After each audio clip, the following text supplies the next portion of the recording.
exceções ocorrem e uma das exceções está inserida na questão do condomínio. Alguma dúvida aí, meu povo?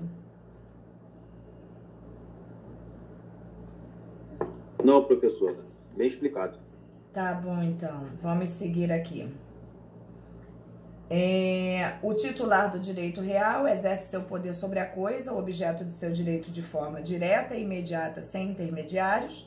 E já o direito pessoal traz a ideia primária de um sujeito ativo e um sujeito passivo, que são considerados credores e devedores, né? E a prestação é o objeto dessa relação jurídica, muito diferente daquilo que a gente vê dentro de direito real. Bom, o direito real é atributivo, uma vez que atribui uma titularidade ao sujeito, enquanto o direito pessoal é cooperativo, né? Porque existe mesmo, né, uma atividade pessoal de cooperação entre ambas as partes. A coisa é muito simples, né? Basta a gente ordenar toda essa confusão que fica na nossa cabeça e que é muito natural. Bom, coloquei duas observações aí na nossa pranchinha número 7, né? Em que fala o seguinte: ao se tratar de uso capião, que nós vamos ver posteriormente que existem vários tipos de uso capião, né? E a partir do momento que a gente passar na rua e que a gente tiver estudado uso capião, a gente vai ver como a nossa mente fica atordoada e a gente fica procurando as coisas para ver se tem uma maneira de uso capi, entendeu? E é muito legal isso, né? Porque a gente quer botar na prática a teoria que a gente aprende. E é super natural que isso aconteça, né? Vamos lá. A primeira observação aí diz o seguinte: ao se tratar de uso capião, quando um indivíduo se apropria de algo que haja compra do mesmo, sem que haja compra do mesmo, perdão, e que caso não haja contestação dentro de um determinado período, se torna de seu direito de apropriá-lo legalmente. Gente, a gente tem que ter muito cuidado, porque o uso capião, ele requer algumas características da pessoa que tem a intenção de usucapir. Uma das características muito comuns que a lei, a doutrina e a jurisprudência, elas cobram da pessoa que quer usucapir, são bem simples. Uma, você tem que ter o ânimo de dono. O que seria isso, né? Você tem que agir como se dono fosse. Imagina que o Senna entrasse nessa minha casa e que a casa tivesse assim um pouco abandonadinha pelo excesso de tempo que eu já não mais frequento, e ele olhasse para casa e falasse: poxa, essa casa tá aqui abandonada, o dono já não vem há muito tempo, então eu vou fazer o seguinte, vou entrar e vou agir como se dono fosse. Ah, a grama está alta, eu vou lá e corto a grama. A pintura da casa tá um horror, eu vou lá e pinto a casa. Começo a trazer os meus bichos, solto o meu cachorro no quintal, chamo o chaveiro, abro a porta, boto uma chave da qual só eu tenho. Ou seja, comecei a agir com ânimo de dono. Fui na Light, troquei, né, o nome do pagador, porque já estava sem relógio, muito tempo a casa fechada, e não tinha sequer luz elétrica. Então mandei que instalasse um relógio. E tô ali, comecei a apagar a luz, né? Comecei a agir como se dono do imóvel fosse. Isso é uma das características base para você poder usucapir um imóvel. A segunda situação muito importante é a temporariedade. O que é isso? É o que a gente chama de lapso temporal, né? Cada usucapião tem a sua característica quanto ao número de tempo, né, de dias, de anos, que a pessoa realmente tem que estar de posse daquele imóvel para que ela possa requerer a usucapião. Isso aí nós vamos ver à frente, que existem variedades. Nós temos usucapião tão rápido como de 2 anos, né? E que é tão pouco falado, mas nós vamos adentrar nessa seara aí. Situação também muito interessante é a posse mansa e pacífica, entendeu? O que seria uma posse mansa e pacífica? Seria aquela posse que não há, de forma alguma, a interveniência, né? A intervenção, vamos dizer assim, do proprietário requerendo o bem. É como se o proprietário não tivesse nem aí para o que está acontecendo. Isso é posse mansa e pacífica, tá? Eu tô ali e não fui incomodado por ninguém. Nunca ninguém reclamou, nunca ninguém questionou judicialmente, nunca ninguém bateu na minha porta para falar saia do meu imóvel, a polícia não esteve lá, ninguém questionou. E ali eu vivo como se dono fosse realmente.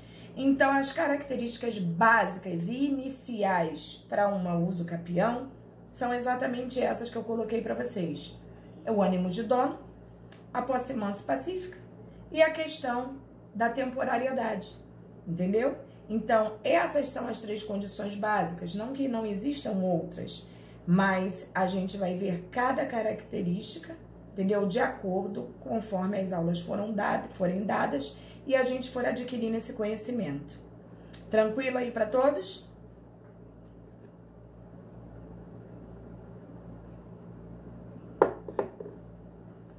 Bom, tô entendendo que tá tranquilo, tá?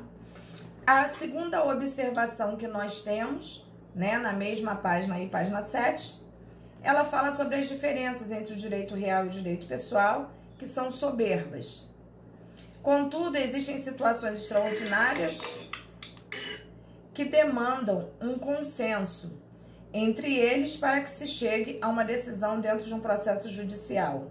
E são dessas ocasiões que surgem as obrigações proprio terrain, que nós também comentamos aqui, né? Também conhecidas como os direitos intermediários. As obrigações proprio terrain, elas devem ser sinalizadas, né? Uma vez que a gente aprende sobre elas dentro de direito das obrigações, porque elas são consideradas obrigações mistas, né? Porque elas têm fundo obrigacional e fundo de direito real também. Então, é o que a gente chama, né, de obrigação mista. Tem gente que gosta de falar híbrida e por aí vai. Então, como eu já havia comentado com vocês, né, a gente acaba adquirindo esse conhecimento por 2 vezes. Uma vez que a gente aprende em direito das obrigações, sobre as obrigações proprio terrain, e posteriormente a gente vem encontrá-lo de novo na aula sobre direitos reais. A obrigação proprio terrain, ela é uma obrigação que traz a característica dos 2 ambientes jurídicos civis, né? Que é direito obrigacional e direito real. Por quê? Porque uma obrigação proprio terrain é aquela obrigação que acompanha o bem. Em verdade, ela acompanha o bem e o seu proprietário, uma vez que o proprietário é responsável pelo bem que possui. Vamos pegar aquela casa que eu aluguei para o Sena.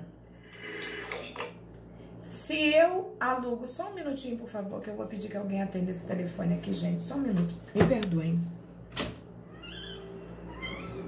Acho que já é o Vanei ligando para frente.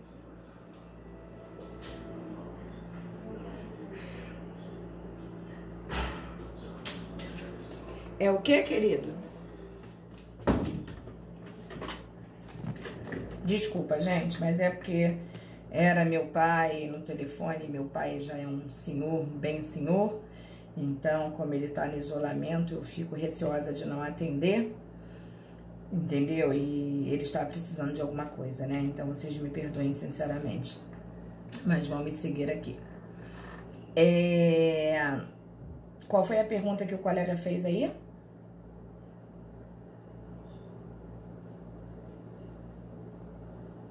Não? Ok. Então, a obrigação proprio terrain, ela é uma obrigação que acompanha o imóvel, né? No caso aqui a gente está falando de bem imóvel. E, via de regra, né? Ela pode ser gerada por um direito também obrigacional. Como, por exemplo, eu alugo a minha casa para o Sena, né?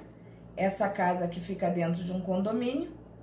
E dentro desse contrato que eu estipulei com o Sena tem que pagar esse condomínio, assim como tem que pagar o aluguel. Só que o Sena, por um motivo qualquer, deixou de pagar esse condomínio e na entrega das chaves, a proprietária que sou eu percebi que existia uma dívida de algum tempo já por falta de pagamento desse condomínio. E aí, não adianta questionar quem é que deve a dívida. Não adianta falar, é o Sena que deve a dívida. Não, a dívida é do imóvel, porque o condomínio é uma dívida próprio terreno, é uma dívida que acompanha o bem. Ele não acompanha o CPF da pessoa, como acontece na Light, né? Onde quem deve a conta de luz é o cara que está no contrato e não o proprietário. Então a gente tem que ter muito cuidado com isso, por ela ser uma obrigação mista. E a responsabilidade dessas obrigações próprio terreno, não tenham dúvida, será sempre do proprietário da coisa. Ou o proprietário paga, ou ele perde o bem como forma de execução da dívida existente. Tranquilo, meu povo? Tranquilo, professor. Normal. Vamos lá, muito obrigado, querido, por você estar sendo aí o porta-voz da turma e fazer com que eu não me sinta assim num eco, né? Porque eu pergunto, cadê vocês? Cadê vocês? Seis. Entendeu? Então alguém tem que falar comigo, muito obrigada. Não estou me sentindo tão sozinha. Eu tô vendo aqui, ó, todo mundo rindo ali, ó. Vinícius Passos, Ramon Dias, Raíssa, Andressa Lourenço, todo mundo kkkk. Gente, eu quero rir também, pelo amor de Deus, deixa eu rir. Ah, eles estão rindo do Ronei. O Ronei é... Vamos lá, gente. Vocês são uma graça. Quando eu crescer, eu quero ser igual a vocês. Vamos lá. Então, na nossa folhinha 8 aí, né? Conceitua-se como obrigação próprio terreno toda e qualquer obrigação que recaia sobre uma pessoa por força do direito real. E, obviamente, essa pessoa, nós estamos falando do proprietário, né? Não do cara que alugou o imóvel, mas sim do proprietário, que foi quem ficou com a dívida. Porém, tendo características tanto do direito real quanto do direito pessoal, uma vez que essa pessoa fica sujeita ao pagamento de certa prestação e vincula o titular do bem, podendo, então, envolver terceiros. Professora, então eu não posso fazer a cobrança dessa dívida a quem realmente ficou devendo? Claro que pode. Eu acho que pode e deve. Deve. O que não significa dizer que você não terá o seu imóvel penhorado caso você não efetue o pagamento, porque o fulaninho ficou te devendo. Em verdade, a lei não deixa essa brecha pra gente. O ideal é que você resolva a dívida e, posteriormente, se for o caso, havendo como comprovar que aquela pessoa realmente ficou te devendo, você ajuize uma ação de cobrança contra ela. Mas deixando claro que a dívida próprio terreno, ela é sua, tá? Porque ela advém daquilo que é o seu bem. E se você não é responsável pelo seu bem, eu não sei mais quem é. Dúvidas aí? Bom, Não, tranquilo, professor. valeu. Eu botei esse quadro aí, ó, para que vocês possam se situar, como eu já havia falado, né? A diferenciação aqui entre direitos reais e direitos obrigacionais, pessoais, para que vocês possam, qualquer dúvida, vocês tirarem aí. Eu devia estar com um coração muito bom quando eu fiz isso. E a aquisição dos direitos reais, porque foi onde eu achei que eu parei, mas os alunos disseram que não. E nós estamos diante do 1226, do 1227, né? Que acaba por explicar a diferença, né, em termos de aquisição, tanto de um bem móvel quanto de um bem imóvel. Isso também é outra coisa muito importante pra gente. E olha o que diz o 1226. Os direitos reais sobre coisas móveis, aquelas que a gente consegue manipular, né? A gente consegue mexer sem criar nenhum dano. quando constituídos ou transmitidos por atos entre vivos, só se adquirem com a tradição. Atos entre vivos, graças a Deus, né? O maior exemplo sou eu aqui, tô viva, e vocês aí que graças a Deus também estão vivos. Então, se a gente negociar qualquer coisa que seja móvel, como essa garrafinha aqui, eu terei aquisição e direito real sobre esta garrafinha a partir do momento que alguém me entregar esta garrafinha, tá? Então, a tradição é que vai caracterizar se o bem realmente é seu ou não. Eu te dei o dinheiro, paguei pela garrafinha e você me entregou a garrafinha. A partir desse momento, eu sou a proprietária da garrafinha. E isso pode se dar dessa maneira por um motivo muito simples, muito básico, né? Porque a característica econômica dessa garrafinha é infinitamente menor do que uma característica econômica, o potencial econômico de um bem imóvel, né? Então, nesse sentido, se admite essa situação aí, até por uma questão de viabilização, né, econômica da coisa, tá? O 1227, né, que vai caracterizar a aquisição dos direitos reais imóveis, que transmitidos por atos entrevivos, só se adquirem com o registro no cartório do registro de imóveis dos referidos títulos, salvo casos expressos na lei, né, no Código Civil. Então, já percebemos que os bens imóveis existem essa característica diferenciadora e que não é tão simples como um bem imóvel a sua aquisição. Mas a gente também tem que ter cuidado, porque a gente está falando de bem imóvel e existem situações diferenciadoras que vão merecer nossa observação, né? Como na nossa pranchinha número 11, a gente fala do valor econômico referente a um bem imóvel que possua, né, um valor referente a 30 salários mínimos ou menos, salários mínimos vigentes no nosso país, no nosso estado, né, porque de um estado para o outro o salário mínimo pode se modificar, e a gente vê que dispensa a escritura pública. O contrato, assim, pode se formalizar por instrumento público, né, e particular. Todavia, o registro desse instrumento é necessário para o surgimento do direito real de propriedade. Essa é a diferença mínima e básica, né? E eu botei como exemplo ali para vocês uma hipoteca, que até comentei na aula passada, né, que uma hipoteca não é mais uma situação jurídica onde o Brasil faz a utilização desse meio, né, que é a hipoteca. Nós temos outros meios muito mais seguros, muito mais atuais, que garantem a gente o resguardo de um direito que a hipoteca não nos dá. A verdade é essa. Nos Estados Unidos, a hipoteca é muito mais utilizada do que isso que a gente vê aqui no Brasil, talvez porque lá as garantias referentes à hipoteca sejam diferentes das garantias oferecidas à hipoteca no Brasil, tá? Então, aqui realmente não é muito utilizado, mas a lei não proíbe sua utilização. Não é que não exista, é que é pouco utilizada.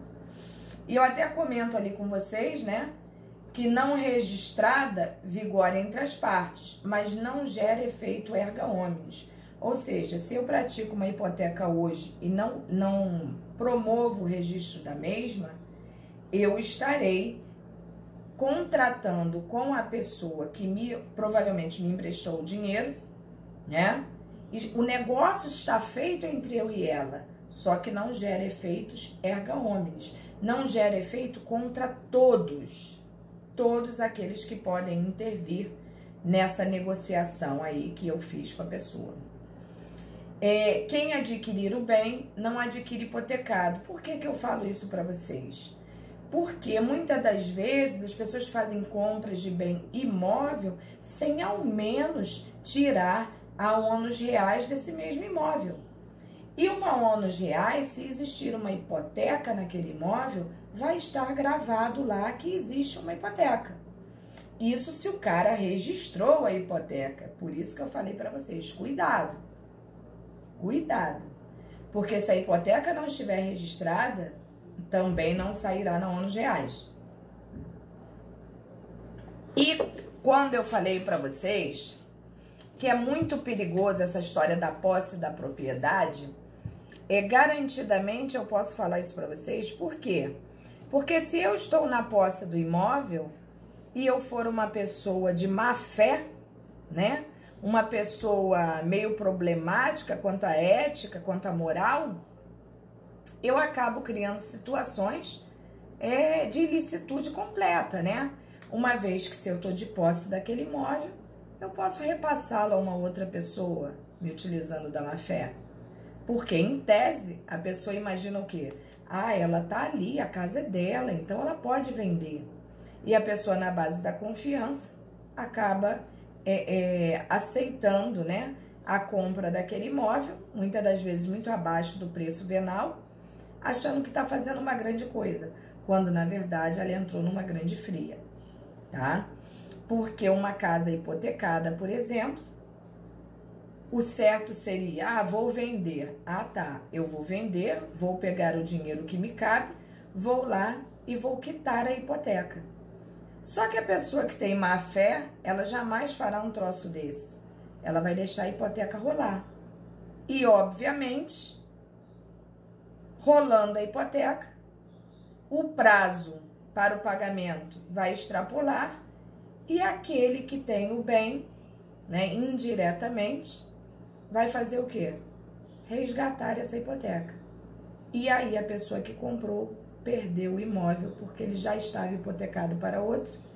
E a pessoa que vendeu acabou se dando bem porque não pagou a ninguém, entendeu? Não pagou a ninguém, resolveu sua situação, meteu o pé, como a maioria fala, né? E deixou uma banana para quem comprou o imóvel. Tranquilo isso aí?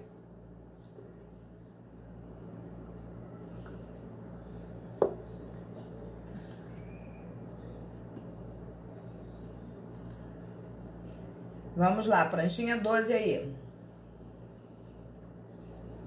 Como já falado aí na pranchinha 12, né? Acho que nós já havíamos passado por isso aí, inclusive. O direito real mais completo é o direito de propriedade, que é aquele que a gente estudará nesse semestre, né? Que ele... todos os outros direitos decorrem dele. Portanto, não há que se falar em qualquer outro direito do 1225 sem antes falar sobre o direito à propriedade. E os direitos reais sobre coisa alheia importam uma restrição infringida ao proprietário quanto ao uso e disposição de um bem que lhe pertence. Foi exatamente o que eu falei para vocês em relação à hipoteca. A casa foi hipotecada para o Sena, porque o Sena me emprestou um dinheiro. Então, o Sena acaba que indiretamente passa a ter direito real sobre o imóvel, que tecnicamente ainda é meu. Mas se ele detém a hipoteca, obviamente, ele detém indiretamente o direito real sobre coisa alheia. Tá? Taxativa... Professora? Oi? Uma pergunta. No caso de móvel, o resultado seria o mesmo? Por exemplo, um carro, né? O carro é alienado, a pessoa que está usando o carro vende o carro e não quita a dívida. O resultado é o mesmo? Isso aí, com quem eu falo? Leandro? Isso.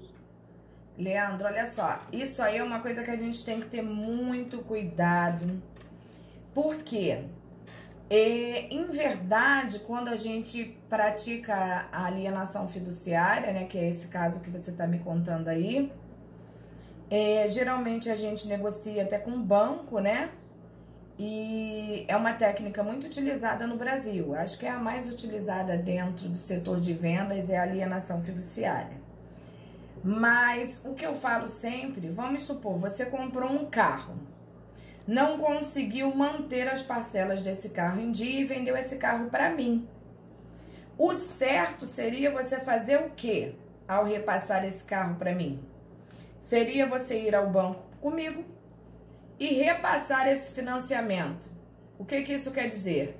Passar todo este compromisso, toda essa obrigação para o meu nome, retirando assim o seu.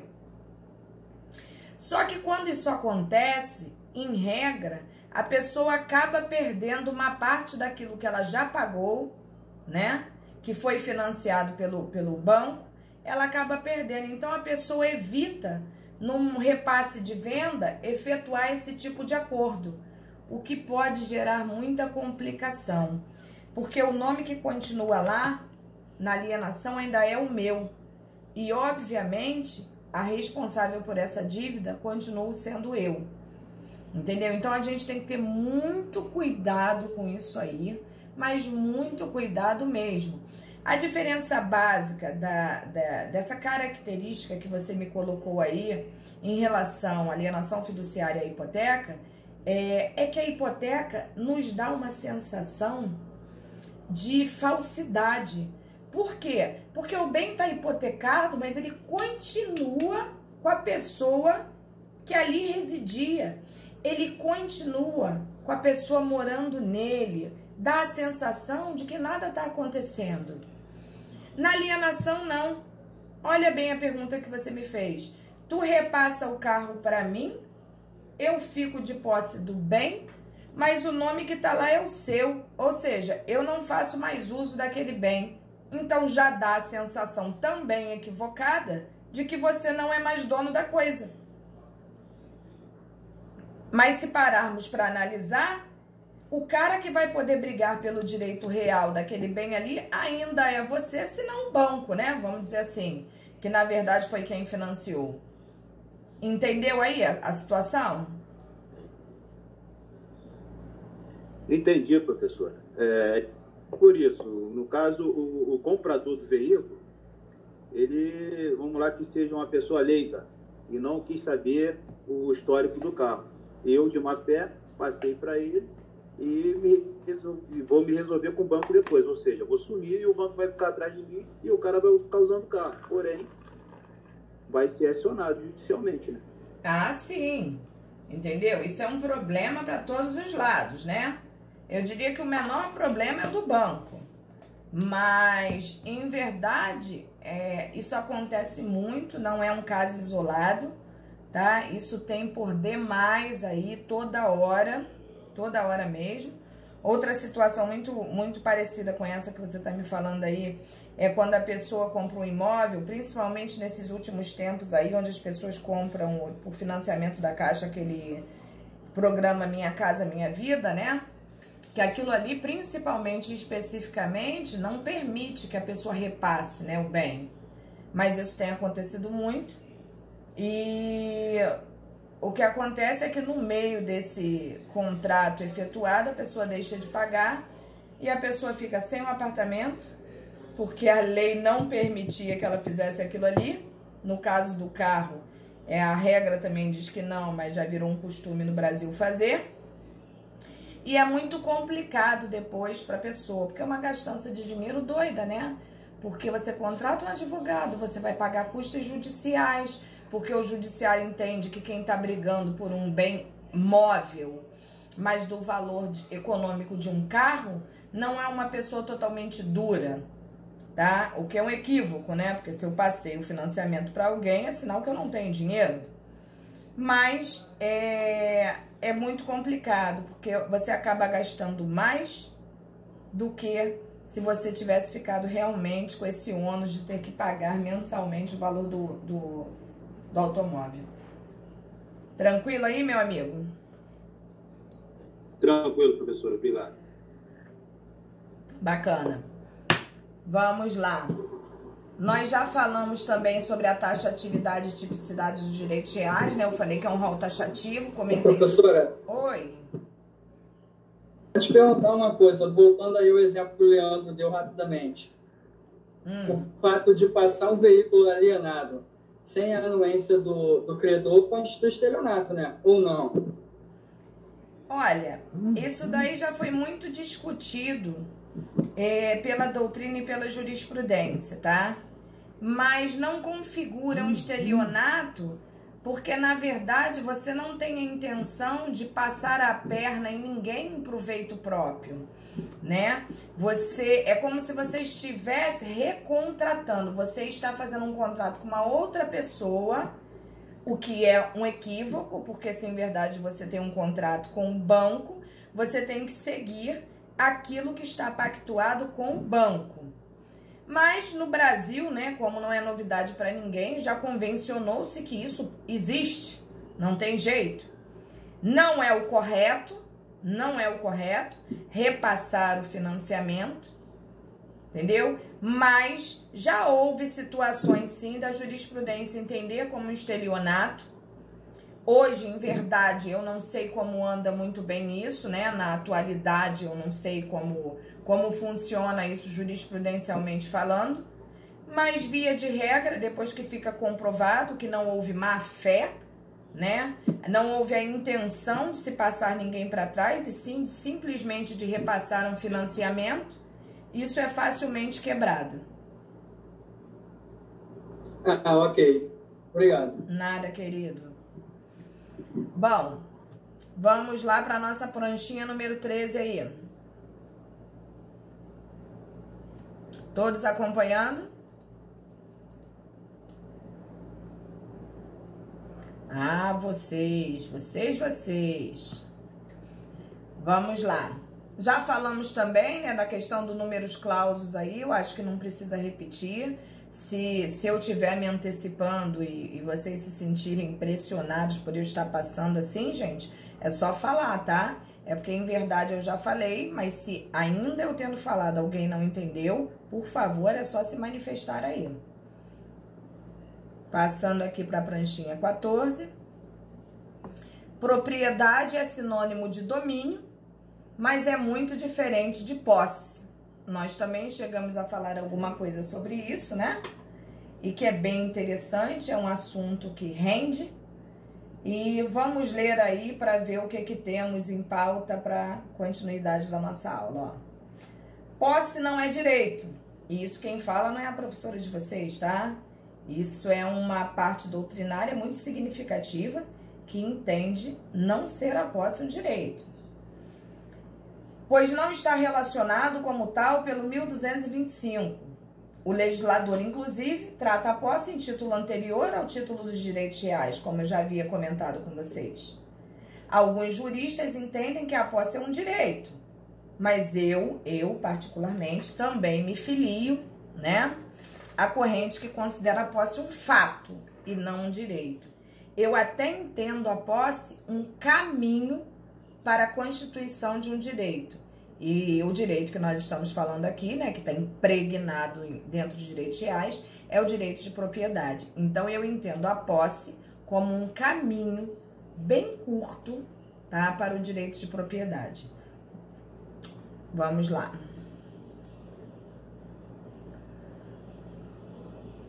Na aula passada, nós chegamos a essa pranchinha aqui, gente.